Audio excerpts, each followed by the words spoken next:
Welcome dear student and Jai Swami Narayan. Today in this video we will discuss about moment of inertia. How we can find the moment of inertia of the different system of the particles, how we can find the moment of inertia of the rigid body, and in this video we will discuss about the how we can calculate the moment of inertia of the symmetrical shape like a thin rod, thin disc, sphere about different axis of the rotation.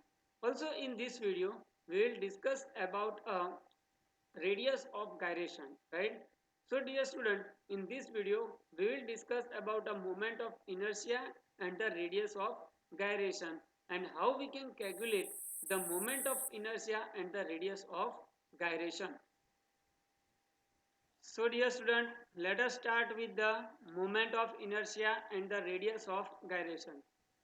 Moment of inertia we were discussed in the previous video also, right? What do you mean by the moment of inertia? Moment of inertia about any axis of the rotation is defined as the mass of the particles and the product of the mass of the particles and the square of the distance from the axis of the rotation. So what is the moment of inertia? How we can calculate the moment of inertia of the different system of the particles? We need a mass of the particles m1, m2, m3 up to mn and the distance of the particle from the axis of the rotation, right? So consider here one rigid body in a 3 dimension rotating about a z-axis, right? So let us see this, the rigid body about any shape rotating about a z-axis, right? The particles of the rigid body, we consider the particles m1, m2, m3 up to mn, right? So let us consider the mass of the particles be a m1, m2, m3 up to mn and the distance of the particles from the axis of rotation, that is the z-axis, is r1, r2, r3 up to rn. So the moment of inertia is defined as the product of the mass of the particle and the square of the distance of the particle from the axis of rotation. So the moment of inertia is defined as capital I is equal to m1 r1 square plus m2 r2 square plus m3 r3 square up to mn rn square. So if there are four objects are placed in the linearly, we can calculate the moment of inertia easily. So moment of inertia of the rigid body we can calculate by a I is equal to m1 r1 square plus m2 r2 square up to mn rn square. Moment of inertia of the rigid body depends on the axis of the rotation, right? So if the axis of the rotation is changed, the moment of inertia of the rigid body is changed because the distance of the particle from the axis of the rotation is changed, right? So here the moment of inertia about a different axis of the same body, rigid body, is a different. So moment of inertia of the rigid body depends on the axis of the rotation. So if you calculate the moment of inertia of this rigid body about a z axis, if you calculate the moment of inertia of same rigid body about a x axis, and if you calculate the moment of inertia of the same rigid body about a y axis, all the moment of inertia about a x axis, y axis and the z axis are different, right? So here we can say that the moment of inertia of the rigid body depends on the axis of the rotation, right? So moment of inertia, we know that the moment of inertia is the scalar quantity. What is the unit of the moment of inertia? The unit of the moment of inertia is, unit of the mass is a kg and the unit of the distance is a meter square, right? So from that the unit of the moment of inertia of the is a kg meter square. From that we can find the dimensional formula of the moment of inertia. The dimensional formula of the moment of inertia m1 l2 t 0. So how we can calculate the moment of inertia? To calculate the moment of inertia of the system of object, system of particles, we need a mass of the particles mass of the object and the distance of the object from the reference point, or we can say that the perpendicular distance of the object from the axis of the rotation, right? Now let us consider that the particles m1, m2, m3, up to all the particles having the same mass. So particles of the rigid body m1, m2, m3, mn is a same mass, right? So we can consider that each particles of the rigid body having the same mass. We consider m1 is equal to m2 is equal to m3 up to mn. We take a m, right? So instead of this formula m1, m2, m3 up to mn, we take a m. So m is common from the term. So we get the moment of inertia I is equal to m common in all the terms r1 square plus r2 square up to rn square, right? Multiply and divide by a n. N is the number of the particles. So multiply and divide by a n. So we get I is equal to m into n, r1 square plus r2 square up to rn square divided by n. Here small n is the mass of the particles, one particle. N is the number of the particle. So if we multiply mass of the particle into the number of particle, we get the total mass of the rigid body, right? So we m into n is equal to capital M, that is the mass of the total mass of the rigid body, right? So we get I is equal to capital M mass of the rigid body into r1 square plus r2 square plus up to rn square divided by n, right? Where capital M is the mass of the rigid body, where capital M is equal to small m into n. Small m is the mass of the particle and n is the number of the particles. So we get capital M is the mass of the rigid body. So from this I is equal to m into r1 square plus r2 square up to rn square divided by n, right? We get I is equal to m into k square, where we get a k square, where k square is equal to r1 square plus r2 square up to rn square divided by n. So assume that the r1 square plus r2 square up to rn square divided by n is equal to k square, right? So instead of this r1 square plus r2 square up to rn square divided by n, we put a k square. So we get the moment of inertia I is equal to mk square, where k square is equal to r1 square plus r2 square plus up to rn square divided by n.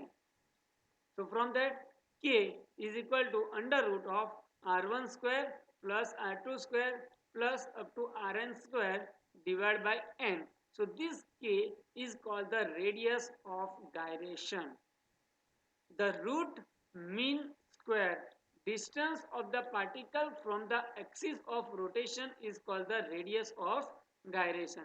So understand dear student, the root mean square distance of the particles from the axis of rotation is called the radius of gyration. The unit of radius of gyration is a meter, right? Dimensional formula L1. So that is the one type of the distance.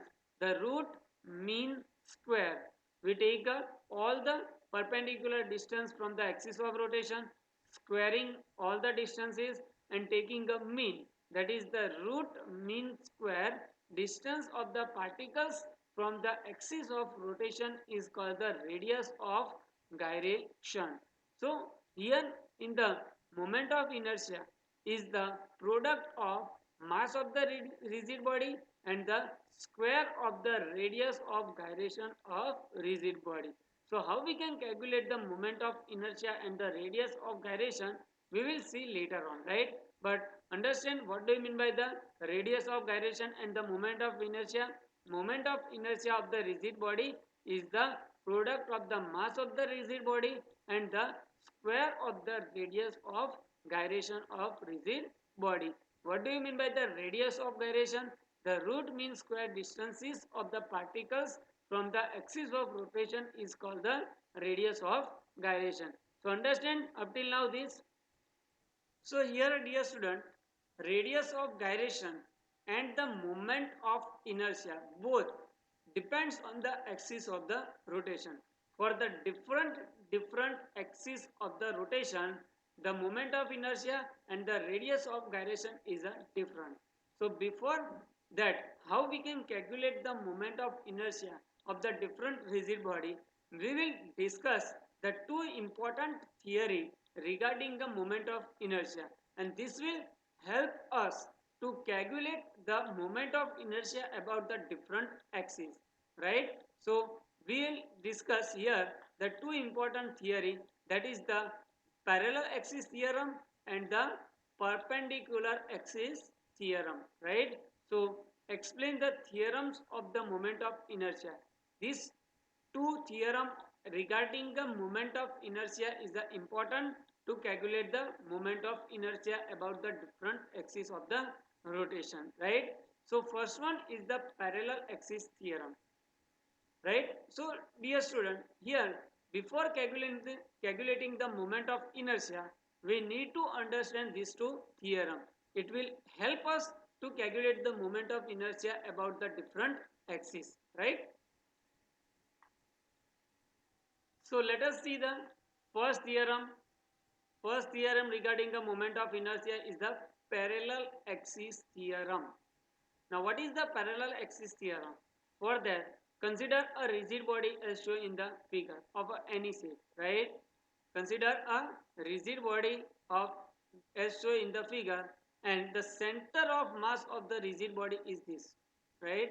Let us consider the center of mass of the rigid body is this, and the axis passing through the center of mass and perpendicular to the plane containing a rigid body is a this, right? So consider the axis passing through the center of mass, and if you calculate the moment of inertia about the axis passing through the center of mass is the IC.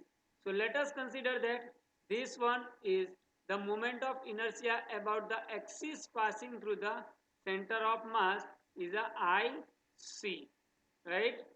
So let us consider first axis, that is the axis passing through the center of mass, right?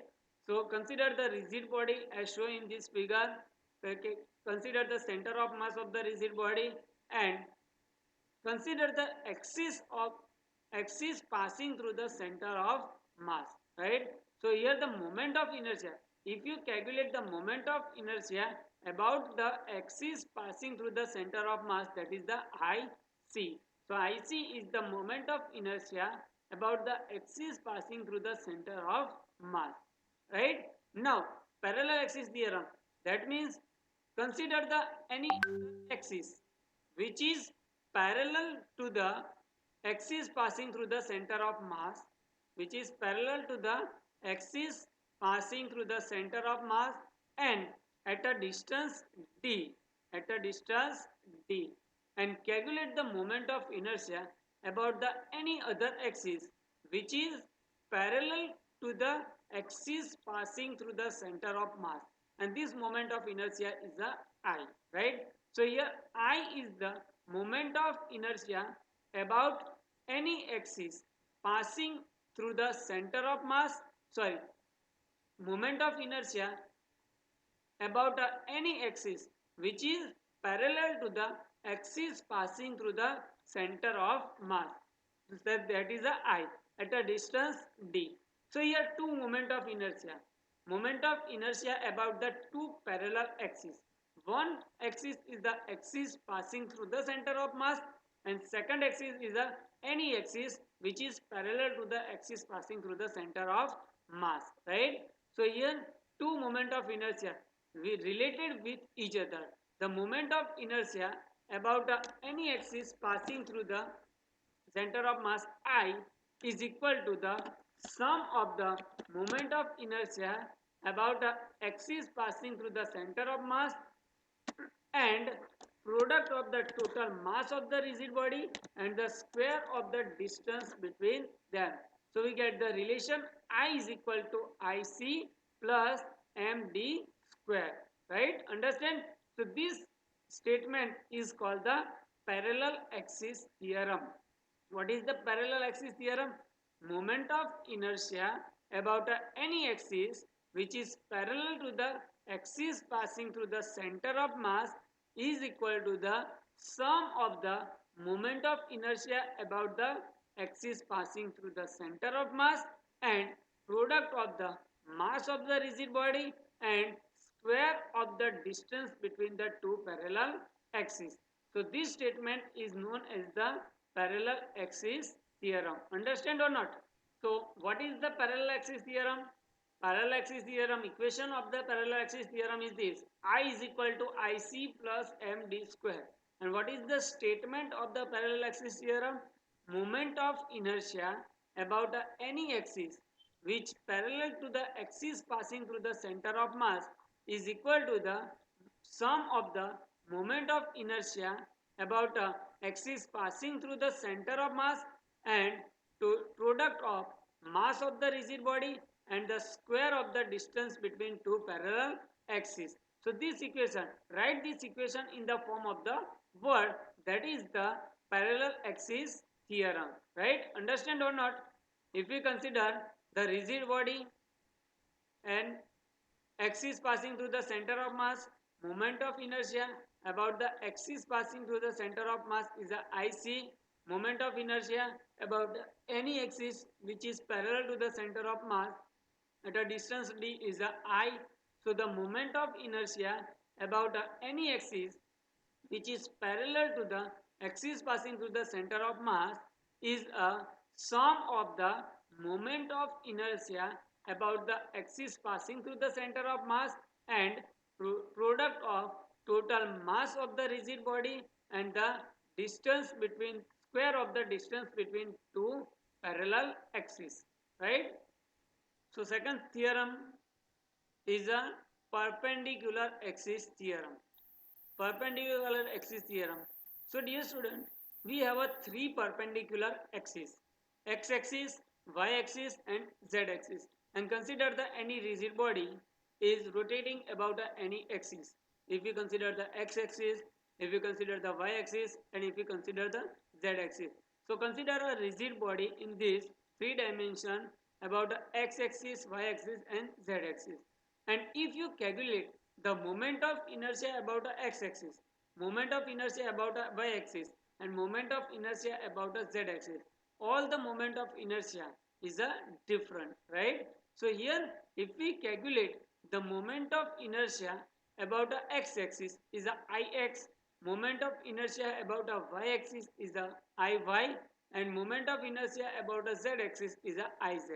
So what are the relation between the moment of inertia about a three perpendicular axis is that if you calculate the moment of inertia about a z-axis, the moment of inertia about any axis is the sum of the moment of inertia about the other two perpendicular axes. So if you want to calculate the moment of inertia about the x-axis is equal to the sum of moment of inertia about a y-axis and the moment of inertia about a z-axis, like this: ix is equal to iy plus iz, right? So three perpendicular axis, moment of inertia about a x-axis is equal to the moment of inertia about a y-axis plus moment of inertia about a z-axis. Similarly, if you want to calculate the moment of inertia about a y-axis, iy is equal to sum of the moment of inertia about a x-axis and the moment of inertia about a z-axis, right?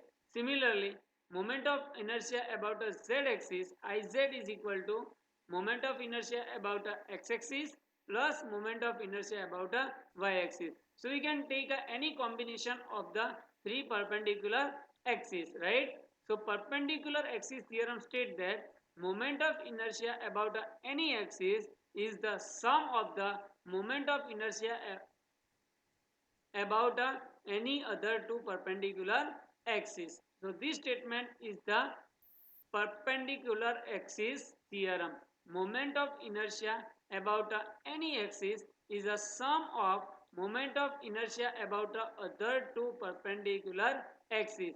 So if you consider the perpendicular axis iz, moment of inertia about z-axis, Iz is equal to the sum of moment of inertia about a x-axis plus moment of inertia about a y-axis, right? Understand or not?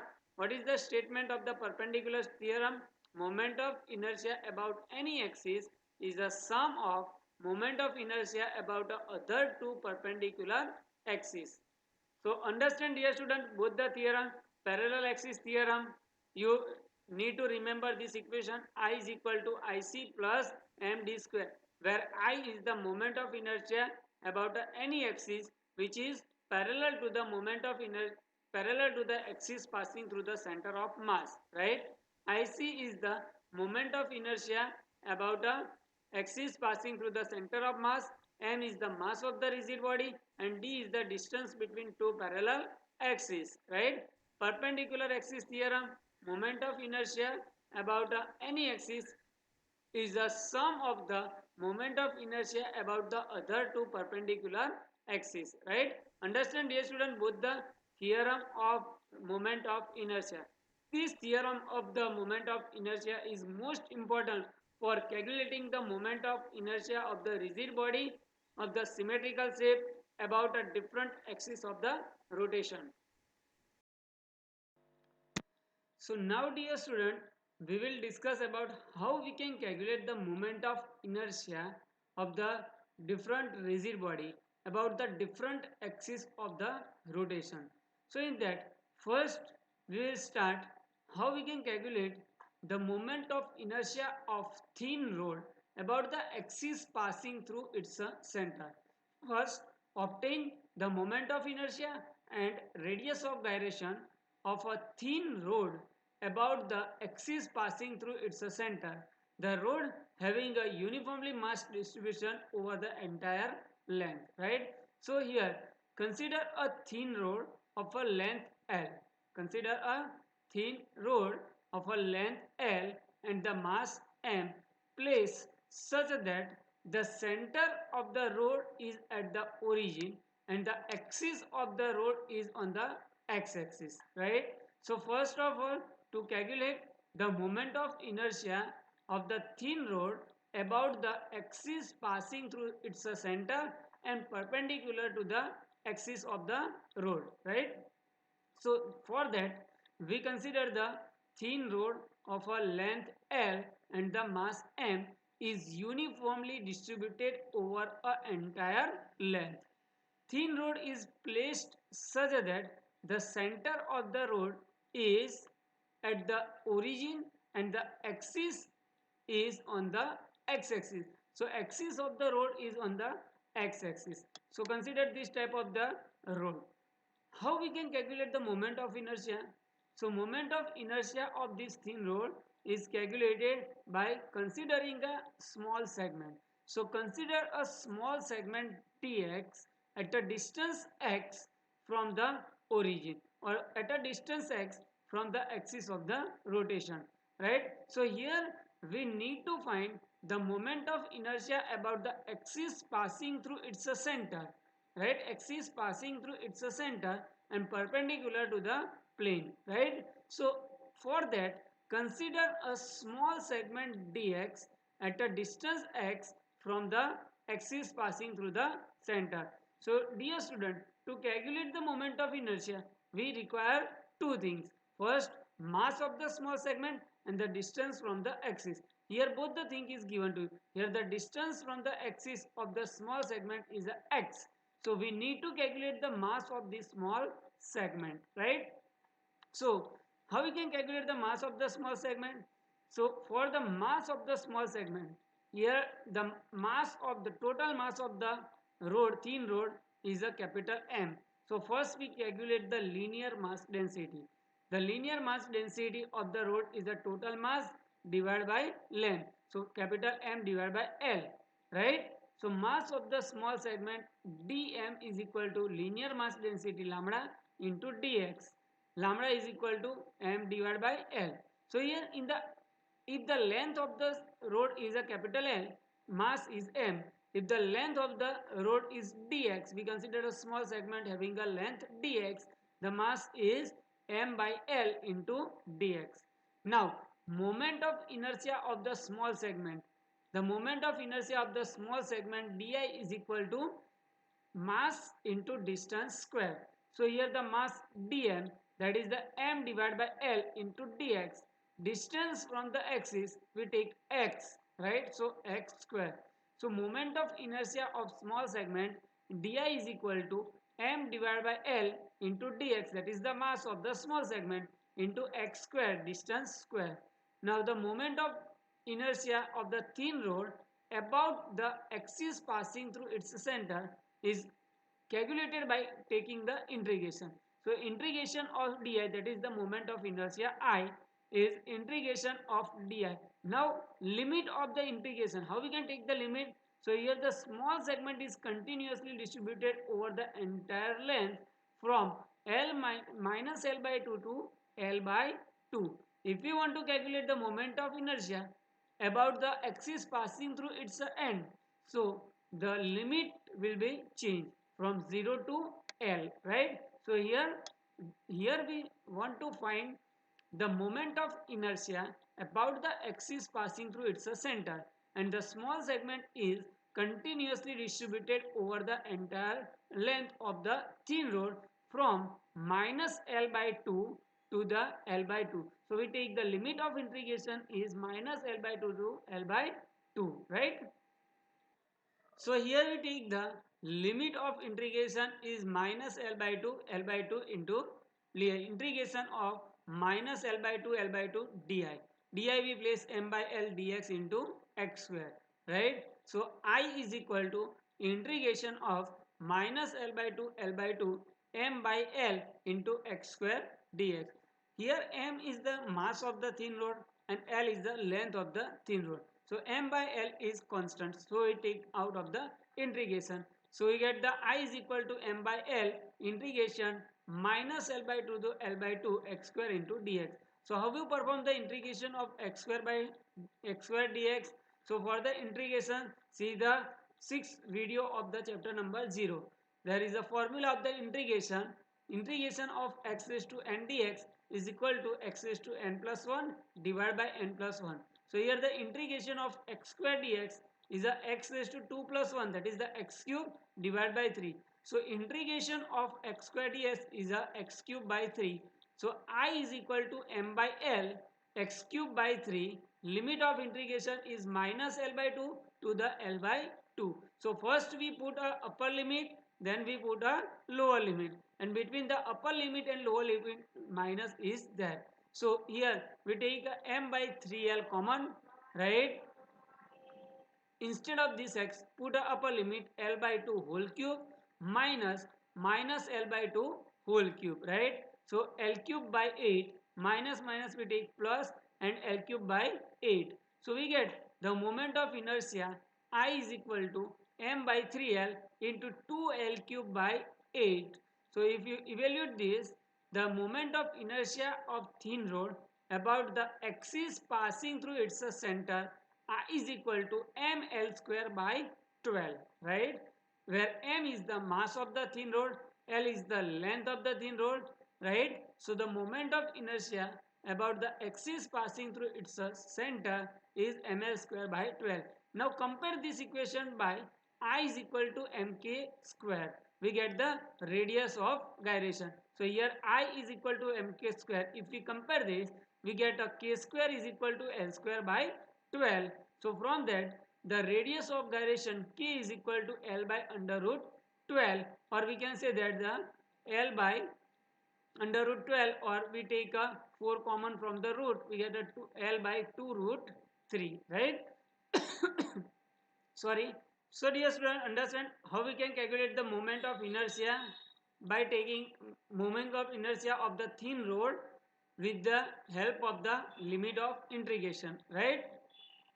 So if you want to find the moment of inertia of the thin rod about the axis passing through its end, so we take the axis here.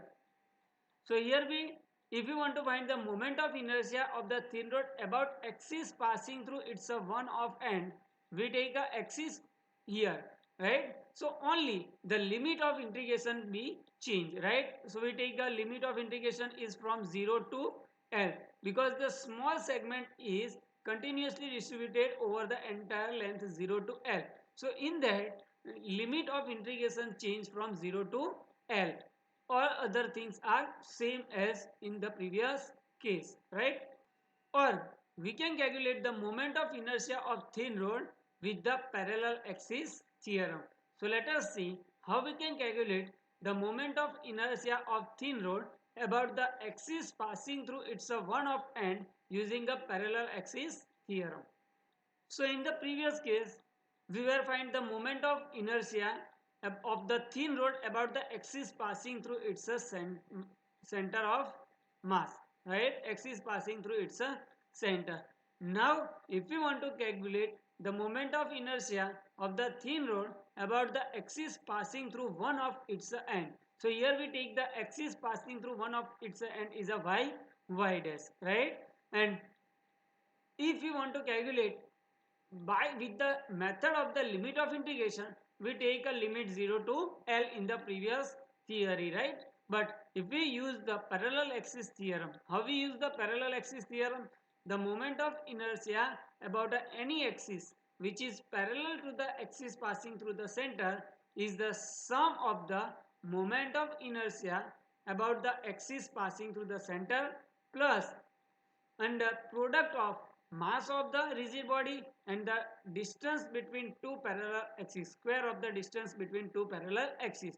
We know the equation of the moment of parallel axis theorem, I is equal to IC plus MD square. But here IC, what is the IC? IC is the moment of inertia about the axis passing through its center.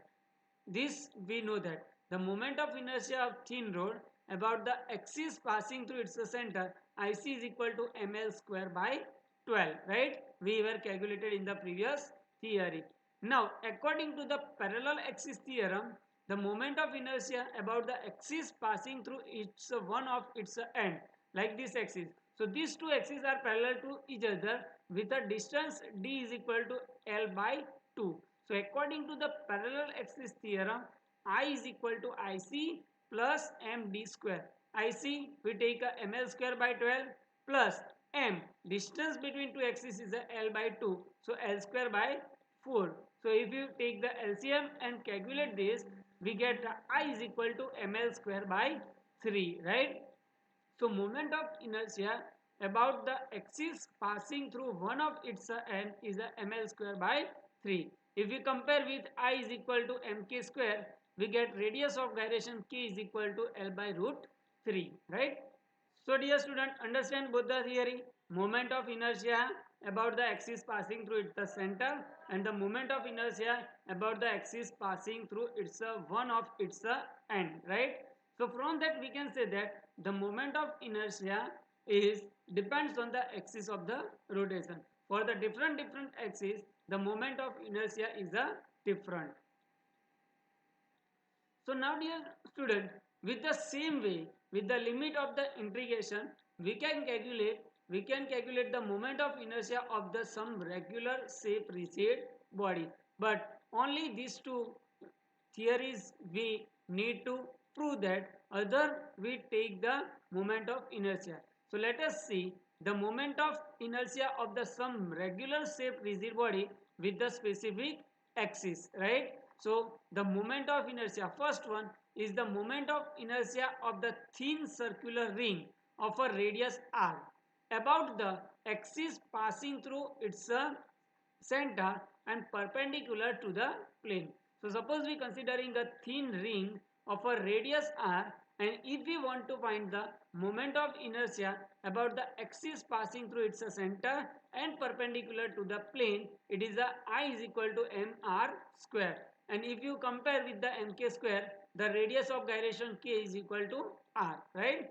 So similarly, as we will prove the moment of inertia of the thin rod, same way we can prove the moment of inertia of the ring also, but need not be proved that, right? So remember, the moment of inertia of the thin circular ring of a radius r about the axis passing through its center and perpendicular to the plane is a mr square, right? So consider this type of the ring of a radius r, and the moment of inertia about the axis passing through its center and perpendicular to the plane is a mr square, right? Second, if we find the moment of inertia of the thin ring of a radius r about the any other diametrical axis, right? Any other diametrical axis, it is a mr square by 2. So if we find the moment of inertia of the ring about the any other diametrical axis, which is mr square by 2, right? And if you compare with the I is equal to mk square, the radius of gyration k is equal to r by root 2. So third one we had proved, right? Thin rod, the moment of inertia about a thin rod about the axis passing through at the midpoint, passing through the midpoint and perpendicular to the rod is a ml square by 12. Moment of inertia of the thin rod about the axis passing through at its end and perpendicular to the rod is the ml square by 3, right? Same way, we can see that the moment of inertia of the circular disc of a radius r about a axis passing through its center and perpendicular to the disc is a mr square by 2, right? And the moment of inertia of the circular disc of a radius about the axis passing through the any diameter or moment of inertia about the any diametrical axis is a mr square by 4, right? Next shape is the moment of inertia of the hollow cylinder of a radius r. The moment of inertia of the hollow cylinder of a radius r about the axis passing through the about the axis of the cylinder. The moment of inertia about of the hollow cylinder about the axis of the cylinder is a mr square by mr square, right? And the moment of inertia of the solid cylinder of a radius r about the axis passing through the axis of cylinder is a mr square by 2. So similarly, moment of inertia of a solid sphere of a radius r about the axis passing through its diameter is a 2 mr square by 5, 2 by 5 mr square. So dear student, you must have to remember the moment of inertia of all this rigid body about the different axis, about a different axis passing through its center, about an axis passing through its diameter, about the axis of the cylinder, right? So you must have to remember, and it is very necessary for the example. So same table is given in a textbook, table number 7.1, moment of inertia of the some regular shaped body about the specific axis. You can learn this moment of inertia from the table number 7.1. Moment of inertia of the thin ring about the axis passing through its center and perpendicular to the plane is the mr square. Moment of inertia of the thin circular ring about the axis passing through its diameter is mr square by 2. Moment of inertia of thin rod. Moment of inertia of a circular disc about the axis passing through its center and perpendicular to the plane is a mr square by 2. Moment of inertia of circular disc of a radius r about the axis passing through its diameter is mr square by 4. So you can learn this table from the textbook also. And now one example is given in the textbook. Example number 7.10. What is the moment of inertia of a disc about one of its diameter? How we can calculate the moment of inertia of a disc about the one of its diameter, right? So how we can calculate the moment of inertia of a circular disc of a radius r about a axis passing through its diameter? So let us see the solution of this example number 7.10. So if you want to find the moment of inertia of a circular disc about any axis passing through its diameter, so for that we need to represent the perpendicular axis theorem and the parallel axis theorem. Moment of inertia of a circular disc about the axis passing through the its a tangent, right? We can also find with the help of the parallel axis theorem. So first of all, moment of inertia of a disk about an axis passing through its center and perpendicular to the plane, that is the z axis, right, is equal to mr square by 2. This we will take from the table also, right. The moment of inertia of the circular disk of a radius r about the axis passing through its center and perpendicular to the plane is a mr square by 2. So take the moment of inertia about the z axis is a mr square by 2. Now if we want to find the moment of inertia about any diametrical axis, so diametrical axis is a x axis and y axis are a diametrical axis, and this axis is a tangential axis. So both the diametrical axis, how we can find the moment of inertia? So according to the perpendicular axis theorem, Iz is equal to Ix plus Iy. But here the circular disk is symmetrical about x-axis and symmetrical about y-axis. Ix and Iy are same. So we take a Ix is equal to Iy. So moment of inertia about a z-axis, Iz is equal to Ix plus Ix, or Iz is equal to 2Ix. So the moment of inertia about a x-axis or moment of inertia about a y-axis, Iy or Ix is equal to Iz by 2, and it is a mr square by 4. So here Iz is mr square by 2 divided by 2. So the moment of inertia about any diametrical axis, Ix or Iy, or we can say the I diametrical, is equal to mr square by 2, right. Now tangential, how we can find the moment of inertia about the axis passing through its a tangent, right. So we know that the moment of inertia about the axis passing through its center and perpendicular to is mr square by 2. So axis passing through its a tangent, I tangent, is a parallel to the axis passing through the center. So for that we use the parallel axis theorem. So take the parallel axis theorem, axis passing through its a tangent, moment of inertia about a axis passing through its a tangent is equal to moment of inertia about a axis passing through its a center Iz plus md square. So m into r square. So here the distance between the center and the tangent is a r. So we take a Iz plus mr square, and it is equal to mr square by 2 plus mr square, right. So if you take the LCM, we get the moment of inertia about the axis passing through its tangent is a 3 mr square by 2, right. So dear student, understand how we can find the moment of inertia about the diametrical axis and about the axis passing through its tangent. Same example given in the text exercise also. So you will see the example given in the textbook exercise, right. So in the exercise example 7.10, find the moment of inertia of sphere about a tangent to the sphere. Given the moment of inertia of sphere about any its a diameter to be a 2 mr square by 5, where m is the mass of the sphere and r is the radius of the sphere. Second is given that given the moment of inertia of the disk of a mass m and the radius r about the any of its diameter to be mr square by 2. 4. Find the moment of inertia about the axis normal to the disk and passing through the point on its edge. So that is the moment of inertia of the disk about the axis passing through its tangent, that we already discussed.